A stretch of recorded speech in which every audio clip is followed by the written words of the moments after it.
Masih lemahnya aturan sama maklumat larangan musik remix yang rentan jadi sarana penyalahgunaan narkotika. BNNK Oki mendorong pemerintah untuk menerbitkan peraturan daerah secara tegas.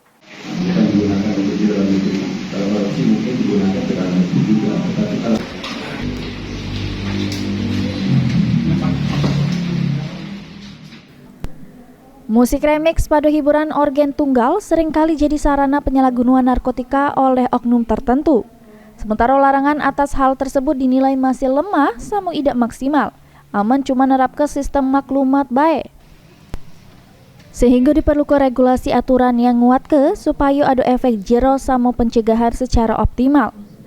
Kepala Badan Narkotika Nasional Kabupaten Oki AKBP Gendi Marzanto ngatoke, pihaknya mendorong pemerintah daerah supaya nerbitkeun perda tentang larangan hiburan malam, terutama organ tunggal yang ada musik remixnya. Karena disinyalir rawan jadi sarana penyalahgunaan narkotika terutama jenis ekstasi. Dirinya berharap hiburan lebih baik mengarah ke hiburan tradisional yang ngenjuk nilai manfaat.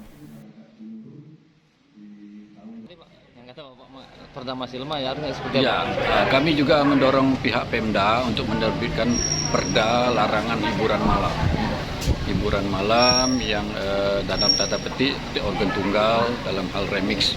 Tentunya kalau hiburan malam yang tradisional seperti wayang ataupun pengajian itu silakan saja. Tetapi yang agak rawan itu adalah seperti hiburan malam yang ada organ tunggalnya yang mengarah ke remix. Karena ini akan menjadi sarana atau ajang tempat penggunaan narkotika, khususnya jenis ekstasi. Ya, kami sudah beberapa tempat dinas seperti saya sudah di kabupaten lain sudah menerbitkan perda tersebut dan memang terbukti penyalahgunaan narkotika jenis ekstasi sangat-sangat berkurang karena mereka tidak ada tempat lagi, tidak ada sarana lagi untuk menggunakan narkotika itu.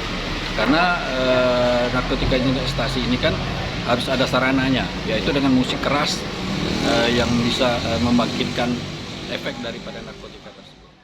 Penerbitan perda larangan musik remix di beberapa tempat dan wilayah dinilai sangat berdampak cukup signifikan untuk mengurangi penyalahgunaan narkotika jenis ekstasi.